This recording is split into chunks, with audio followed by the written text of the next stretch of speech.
સુરત શહેર પૂર્વ વિધાનસભા એ મારો મત વિસ્તાર છે અને મારો મત વિસ્તારનો 100% વિસ્તાર અસાન ધારા હેઠળ આવરી લેવાયેલ છે. અસાન ધારાનો કાયદો અહીંયા 2017થી અમલમાં છે અને મારી વારંવારની રજૂઆત એવી હતી કે અસાન ધારા વિસ્તારમાં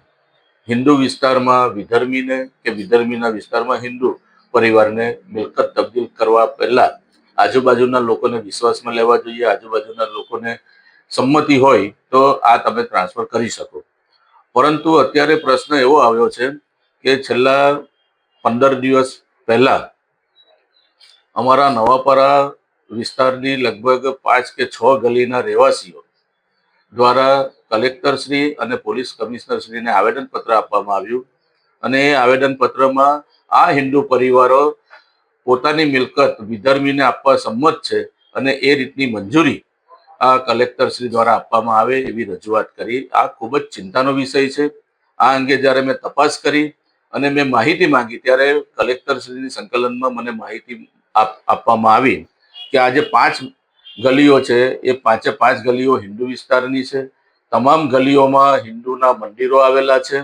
અને આવું હોવા છતાં 2017થી આજ દિન સુધીમાં કેટલી મિલકતોમાં વિધર્મીઓને ટ્રાન્સફર કરવાના હુકમો થયા છે તો લગભગ 37 જેટલી મિલકતોમાં વિધર્મી પરિવારની આપને આ મિલકત ટ્રાન્સફરની મંજૂરી કલેક્ટર દ્વારા આપવામાં આવી છે. આ એક ખૂબ જ ચિંતાનો વિષય એટલા માટે છે કે હવે સ્થાનિક જે રહેવાસીઓ છે એ રહેવાસીઓને હવે વિધર્મી જ્યારે પોતાના પરિવાર સાથે રહેવા આવે છે ત્યારે સ્થાનિક લોકોને ખૂબ જ તકલીફ પડે છે. એની વારંવારની મેં રજૂઆત કરી છે અને એના આધારે હવે હિન્દુ જે છે એ પરિવાર પોતાનો પરિવાર છોડીને આ રીતે આ વિસ્તાર છોડી જવા માટે સંમત થયો છે, તૈયાર થયો છે. ત્યારે આજુબાજુના વિસ્તારના લોકોને કે સામસામે રહેનારા લોકોને માહિતી કે એને સંમતિ વગર જ્યારે આવી મંજૂરી આપવામાં આવે છે અને જ્યારે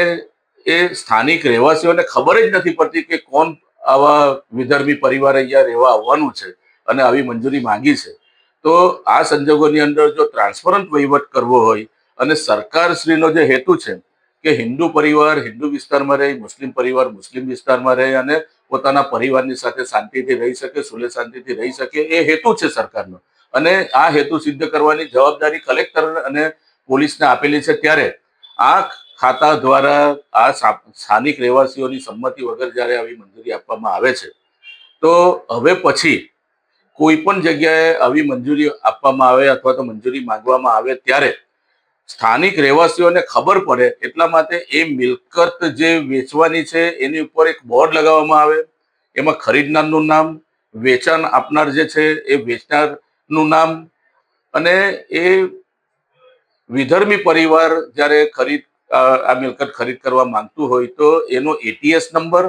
અને જો કોઈએ વાંધા અરજી રજૂ કરવી હોય તો એ કોને વાંધા રજૂ કરવાના, કેટલા સમયમાં કરવાના, એવું એક બોર્ડ એક ખરીદનારના ખર્ચે મારવામાં આવે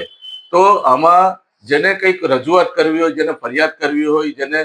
કોઈ વાંધા રજૂ કરવા હોય તો એ પણ ઓથોરિટીને કરી શકે ને એના આધારે ઓથોરિટી નિર્ણય લે તો આજુબાજુના લોકોને પણ એની માહિતી મળે અને આજુબાજુની જો સંમતિ હોય તો બરાબર છે. જો આજુબાજુના લોકોની સંમતિ નહીં હોય તો આવી સંમતિ નહીં આપવી જોઈએ અને આ વિસ્તાર જે હિન્દુ વિસ્તાર છે એ હિન્દુ વિસ્તારની અંદર આવી જે કંઈક 37 જેટલી મિલકતોને ટ્રાન્સફર કરવાની મંજૂરી આપેલી છે એની પર પણ કોઈ ઉચ્ચ સ્તરીય કમિટી બેસાડવામાં આવે. આમાં જે કોઈ ભ્રષ્ટાચાર થયો હોય તો એ ભ્રષ્ટાચાર જેને કર્યો હોય તો તેવા અધિકારીઓની ઉપર પણ કાયદેસરની કાર્યવાહી કરવામાં આવે એવી રજૂઆત મેં સંકલન સમિતિમાં કરી.